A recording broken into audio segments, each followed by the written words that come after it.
Vâng, xin chào tất cả các bạn. Chào mừng các bạn đã đến với kênh YouTube của mình. Và trên tay mình là một chiếc tăm bông. Và hôm nay mình sẽ hướng dẫn các bạn cách làm một chiếc bút cảm ứng cực kỳ đơn giản chỉ với chiếc tăm bông này. Và mình cần chuẩn bị thêm đó là nước. Đây là nước lọc các bạn nhé. Mình sẽ thử với chiếc điện thoại này. Mình sẽ sử dụng chiếc tăm bông này. Mình nhúng vào một ít nước.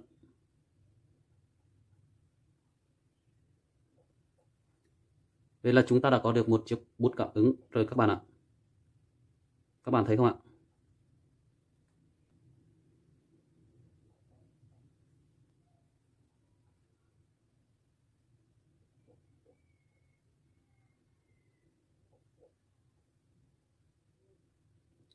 Rất là đơn giản đúng không các bạn?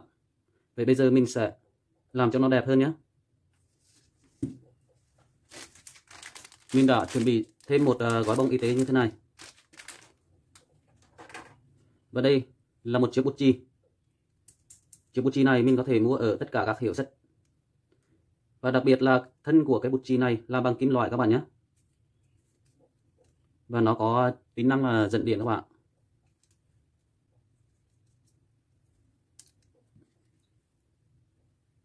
Bây giờ mình sẽ tháo đầu của chiếc bút chì này ra nhé.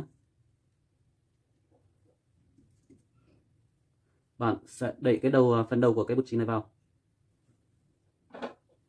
Mình sẽ dùng chiếc tăm này.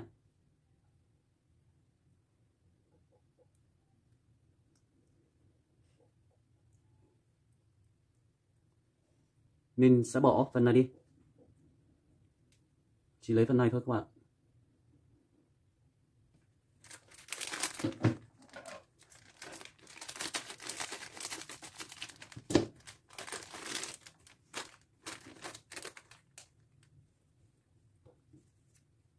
Mình sẽ sử dụng một ít bông này.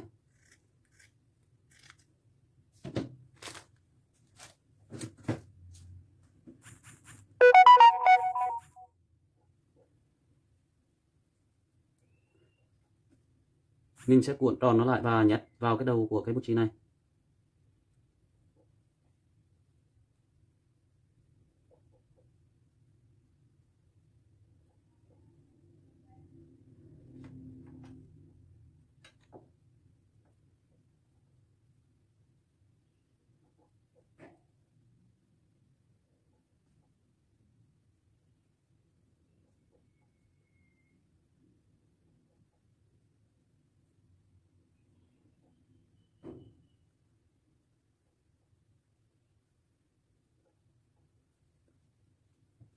Bây giờ mình sẽ cắt ngắn nó đi một tí.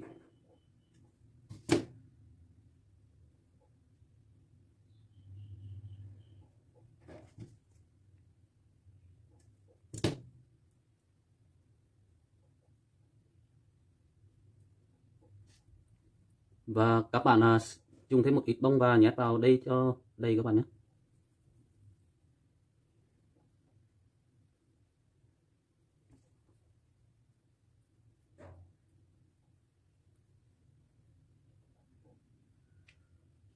Như thế này là được rồi các bạn ạ. Bây giờ mình sẽ vặn nó vào.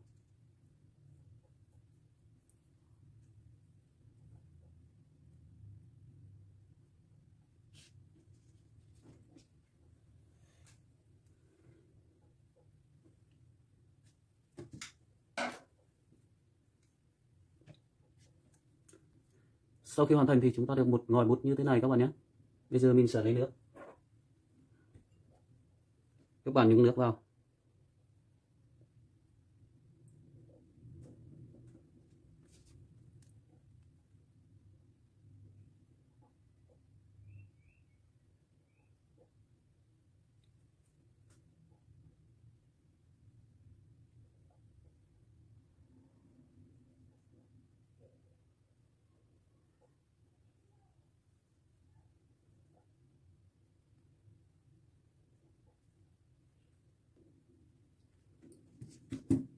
Vậy là mình đã hướng dẫn các bạn cách chế một cái bút cảm ứng đơn giản nhất.